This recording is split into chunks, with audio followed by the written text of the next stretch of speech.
বিশ্বনবী সাল্লাল্লাহু আলাইহি ওয়াসাল্লাম বলেছেন, 9 শ্রেণীর মানুষ শহীদ।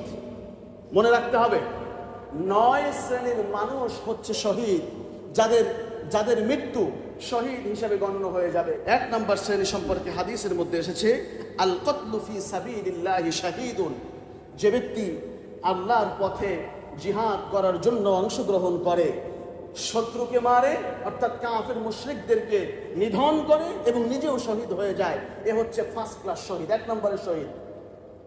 এইটা হচ্ছে মূলত শহীদ। এরপরে আর 8 শ্রেণীর শহীদ, যারা মৃত্যুবরণ করার পরে শহীদের মর্যাদা লাভ করবেন। সুবহানাল্লাহ। তার 2 নম্বর হচ্ছে আল মাবতুলু শাহীদুন, যে ব্যক্তি পেটের পীড়ায় পেটের রোগে মারা যাবে, সে ব্যক্তি শহীদ হিসেবে গণ্য হবে।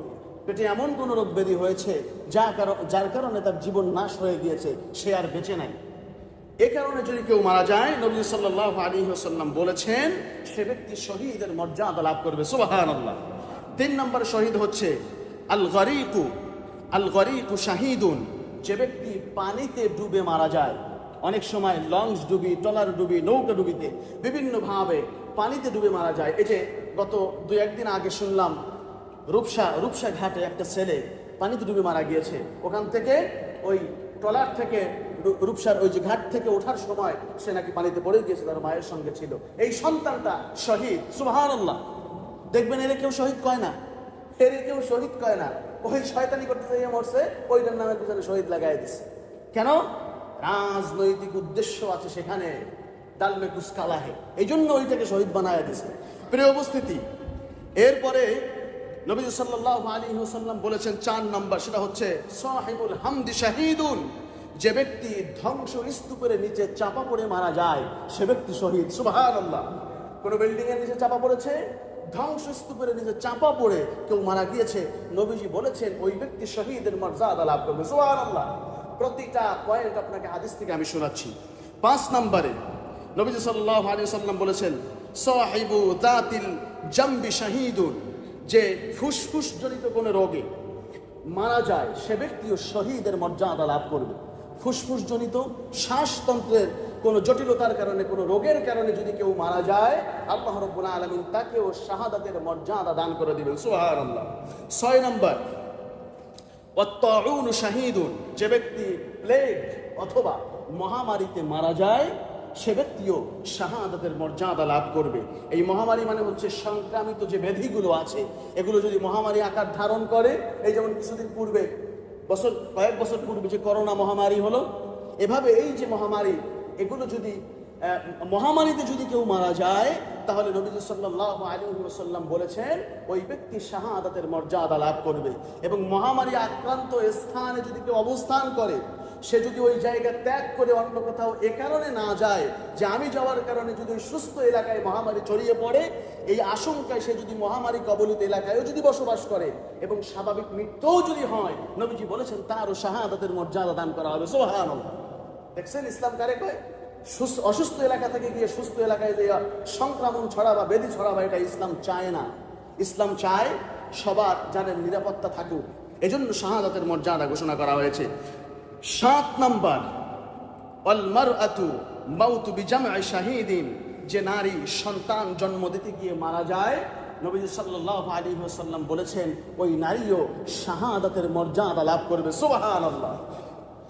ডেলিভারি করার সময় অনেকে মারা যায়, এই সময় যে মা মারা যায়, নবী সাল্লাল্লাহু আলাইহি ওয়াসাল্লাম বলেছেন আল্লাহ তাকে শাহাদাতের মর্যাদা দান করবেন। সুবহানাল্লাহ। এবার হচ্ছে 8 নাম্বার, যেটা খুবই গুরুত্বপূর্ণ, নবীজি বলেছেন আল হারিকু শাহীদুন, যে ব্যক্তি আগুনে পুড়ে মারা যায়, সে ব্যক্তিও শাহাদাতের মর্যাদা লাভ করবে। সুবহানাল্লাহ।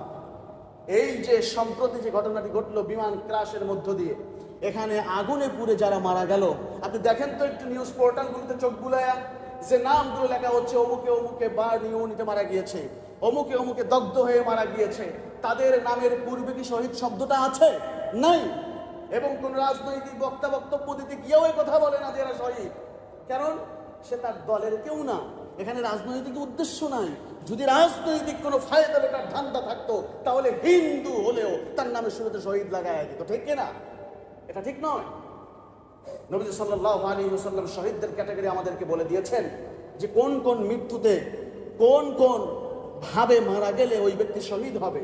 আজ আগুনে পড়ে এতগুলো বাচ্চা মারা গেল, এত অভিভাবক মারা গেল, শিক্ষক মারা গেল, কই তাদের নামের শুরুতে তো আমরা শহীদ শব্দটা শুনি না, বরং নবীজির হাদিস অনুযায়ী এরা হচ্ছে শহীদ। সুবহানাল্লাহ।